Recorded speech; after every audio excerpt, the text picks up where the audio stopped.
Hello friends. તો આપણી જે વિડીયોની જે સિરીઝ ચાલી રહી છે, જેમ કે બુક રિવ્યૂ સિરીઝ, પ્લેલિસ્ટમાં તમે બધા વિડીયો જોઈ શકો છો. અને એમાં આજે એક વધારાનો એક વિડીયો એડ કરીએ આપણે, જેમાં જેનો બુક રિવ્યૂ કરી રહ્યા જઈ રહ્યા છે એ જે ભારતનો ઇતિહાસ, અને જે પ્રકાશન છે એ અક્ષર પબ્લિકેશન અમદાવાદનું પ્રકાશન છે. તમે બધા જાણો છો કે અક્ષર પ્રકાશનનું જે પબ્લિકેશનનું જે બુકો આવે છે એ પણ ખૂબ જ સરસ ને મજાની બુક હોય છે.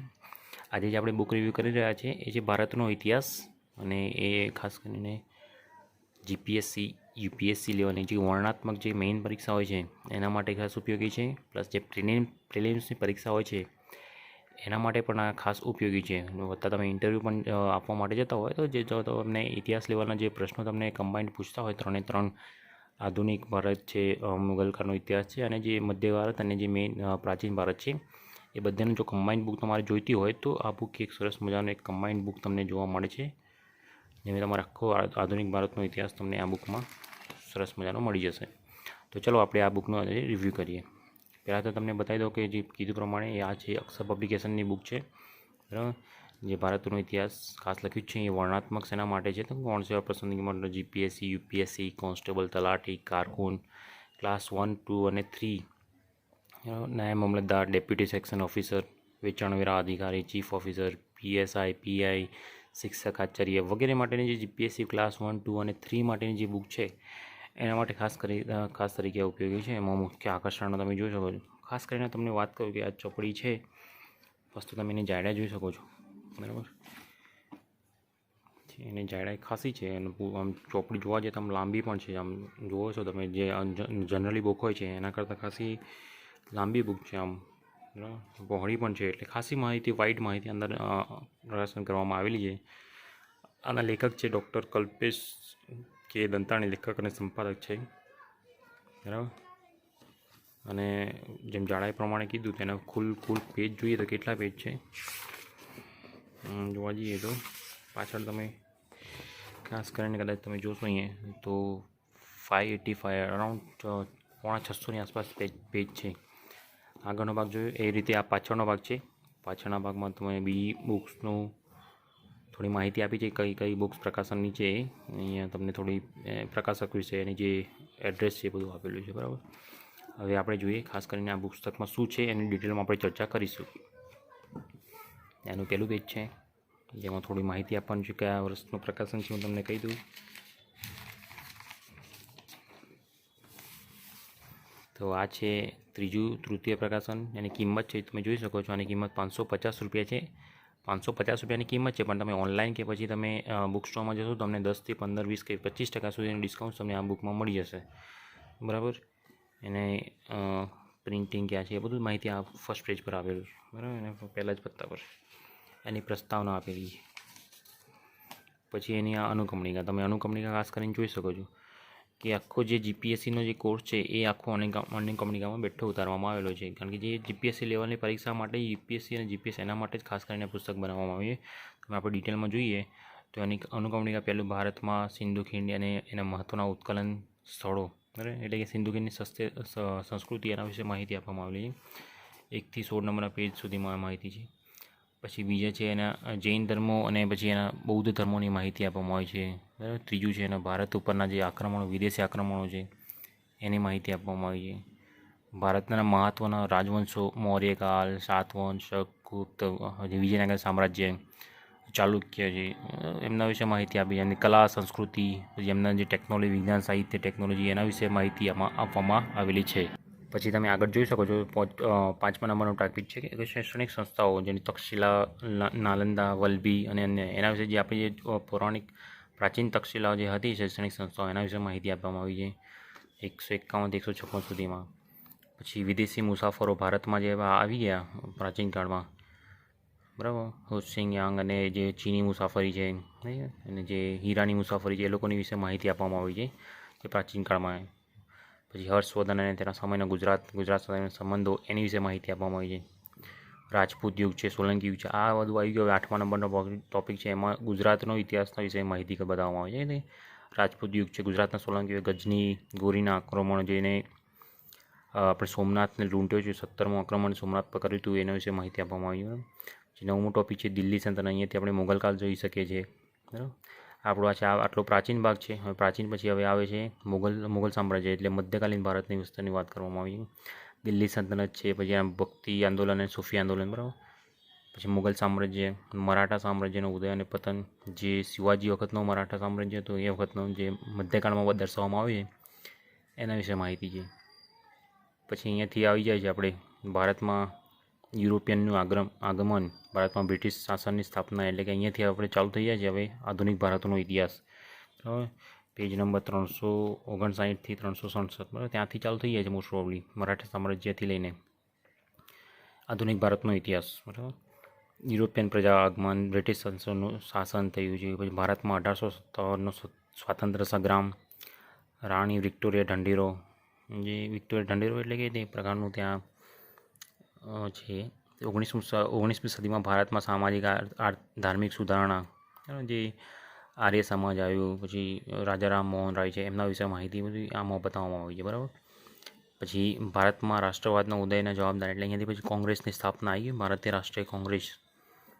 રાષ્ટ્રીય કોંગ્રેસની સ્થાપનાથી લઈને એના કાર્યો, પછી જે મુસ્લિમ લીગ છે એના વિશે સંપૂર્ણ માહિતી આપવામાં આવી છે. બધી ક્યાં ક્યાં અધિવેશનો કોંગ્રેસના ભરાયા, ક્યાં ક્યાં વખતે જલિયાવાલા બાગ હત્યાકાંડ, ને બધી વસ્તુ આ 16મા ટોપિકમાં મોસ્ટ પ્રોબલી તમને કવર કરવામાં આવેલી છે. 17મો ટોપિક એ છે કે ગાંધી યુગ. હવે ગાંધીજી ત્યાંથી આવી ગયા, આફ્રિકાથી પાછા ફરે છે, ત્યાં પછીનો જે ટોપિક છે એ દર્શાવવામાં આવ્યો છે. અને પછી જોઈ શકો છો કે 19મી સદી ભારતનો સામાજિક આર્થિક સુધારણા, પછી ધાર્મિક રાષ્ટ્રવાદનો ઉદય, સ્વાતંત્ર્ય ચળવળ, એકત્રીકરણ, જે ગાંધી યુગ પછી ભારતમાં વિદેશમાં ક્રાંતિકારીઓ, ભારતીય ક્રાંતિકારીઓ, આઝાદ હિંદ ફૌજ અને સુભાષચંદ્ર બોઝ, એના વિશે માહિતી આપવામાં આવી. પછી તમે છેલ્લે જોશો કે અહીંયા બાબા સાહેબ આંબેડકર એમને તેના જીવનનું માહિતી, અહીંયા બંધારણ, ભારતનું બંધારણ ક્યાં ક્યાં ઘડવાયા છે, એમનું ક્યાં ક્યાં યોગદાન છે, એ બધી માહિતી છેલ્લા એક ટોપિકમાં આપવામાં આવી. બરાબર. છેલ્લે તમે જોઈ શકો આઝાદી પછીનું ભારત, એટલે કે જ્યારે 1947 પછી ભારત દેશ આઝાદ થયો એના પછીનો જે દેશી રાજ્યનું પુનર્ગઠન થયું. બરાબર. ક્યાં ક્યાં આપણે સરદાર પટેલનો હાથ છે એમને પુનર્ગઠનમાં, મહાગુજરાત ચળવળ છે અને અગત્યની બીજી ઘટનાઓ વિશે માહિતી આપવામાં આવી છે. એવી જ રીતે પછી પરિશિષ્ટ 1માં ઐતિહાસિક પરિભાષા, શબ્દાવલી, પ્રાચીન મધ્યકાલીન પ્રવચનના ટૂંકા જવાબો, ગુજરાત અને મુખ્ય રાજવંશો વિશે માહિતી થોડી આપવામાં આવી છે. તો આ રીતે એની અનુક્રમણિકા તમારે એની સ્ક્રીનશોટ કે લેવો હોય તો તમે આમાંથી જોઈને લઈ શકો છો. હવે આપણે જે અનુક્રમણિકા જોઈ એ પ્રમાણે હવે આગળનો ભાગ જોઈશું, કે જેમ કે એનું શું ડિટેલમાં આપી છે શું છે. પહેલી વાત તો હું તમને બતાવી દઉં કે આ પુસ્તક તમને એટલી ડિટેલમાં અને મુદ્દા વાઇઝ તમને આપવામાં આવી છે તો તમને વાંચવામાં એકદમ ઇઝી રહેશે. તમારે મુદ્દા છે એ હાઇલાઇટ કરીને બતાવવામાં આવે છે, જેમ કે તમે એ જોઈ શકો છો.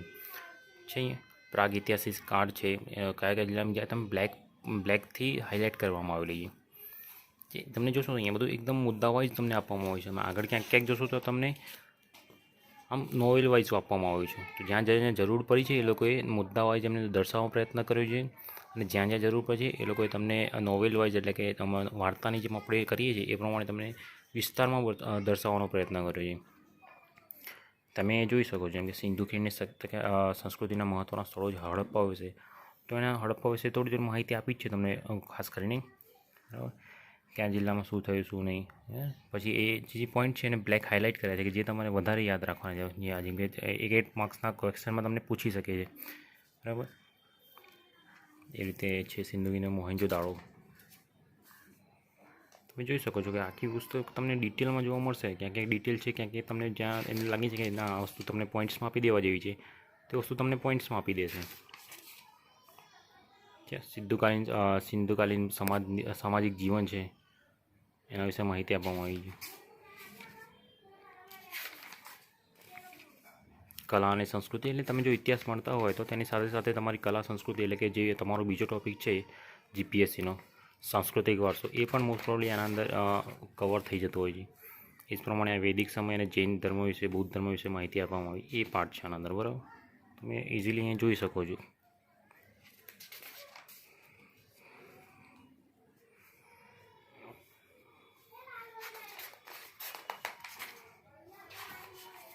જ્યાં આ રીતે જે મેં વાંચી છે તો આ બુકની અંદર મને એવું લાગ્યું કે જ્યાં જ્યાં હાઇલાઇટ્સ કરવા જેવી છે તો હાઇલાઇટર આવે છે, હાઇલાઇટરથી મેં પોઈન્ટ આઉટ કર્યા છે મુદ્દા. મોસ્ટ ઓફલી તમને આમાં બધી જ માહિતી કવર થઈ જતી હોય છે. જો ડિટેલ તમારે પુસ્તકો વાંચવી હોય તો આ પુસ્તક આની ડિટેલમાં તમે ગુજરાત ગ્રંથ નિર્માણની બોર્ડની પુસ્તકો છે, હા, એ પુસ્તકો તમે વાંચી શકો. એને પણ મેં બુક રિવ્યૂ કર્યું છે. પછી આનાથી પણ વિશેષ તમારે અલગ અલગ રિવ્યૂ કરવા હોય, જો બુક વાંચવી હોય તો આપણે જો બધાના રિવ્યૂ છે તમે પ્લેલિસ્ટમાં જઈને રિવ્યૂ જોઈ શકો છો. જેમ કે પ્રાચીન ભારતનો, મધ્યકાલીન ભારત અને અર્વાચીન ભારતની પુસ્તકો છે બધી, એ બધાની પુસ્તકોને મેં બુક રિવ્યૂ કર્યું છે. તમે પ્લેલિસ્ટમાં જોઈને ચેક કરી શકો છો.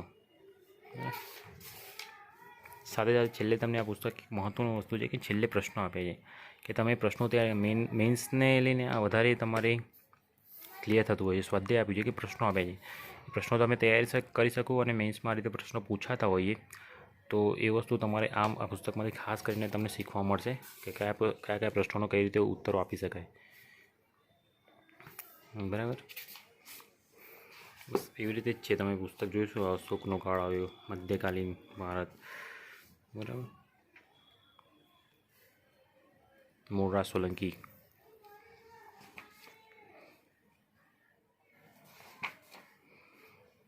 જે રીતે મેં તમને બતાવ્યું બસ એ રીતે જ છે આ પુસ્તકમાં. ખાસ તમે જોઈ શકો બધી વસ્તુ માહિતી આના અંદર એકત્રિત કરવામાં આવી છે. મધ્યકાલીન ગુજરાત છે, આધુનિક ભારત છે ને પ્રાચીન ભારત છે. આમ એક છેલ્લે એક વસ્તુ બધી સારી આપવામાં આવી છે કે છેલ્લે તમને આ જોઈ શકો તમે દરેકની વંશાવલી આપવામાં આવેલી છે. અહીંયા જેમ કે કોઈ કાળ આપેલું છે, સોરઠનો ચુડાસમા કાળ, તો એની બધી વંશાવલી અહીંયા આપી છે.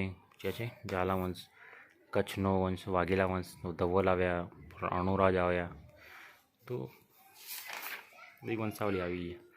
તમારે જો યાદ રાખવી હોય તો એના પહેલાં જો તમે જોવા જાઓ તો એના પહેલાં શું છે કે ટૂંકા પ્રશ્નો, જો દરેક પ્રશ્નોનું સમજાવટ આવી જાય. પછી આ ટૂંકા પ્રશ્નો, જેમ તમને અનુક્રમણિકામાં બતાવ્યું છે કે પ્રાચીન, મધ્યકાલીન અને અર્વાચીન ભારતના ઇતિહાસના ટૂંકા જવાબો તમને પૂછવામાં આવે કે ભાઈ હડપ્પા સંસ્કૃતિના અવશેષો, ગર્ભ પ્રશ્ન કઈ કઈ ચીજો મળી આવી હતી, તો એનું ટૂંકા જે પ્રશ્નો છે એ વિશે પણ માહિતી આપવામાં આવેલી છે.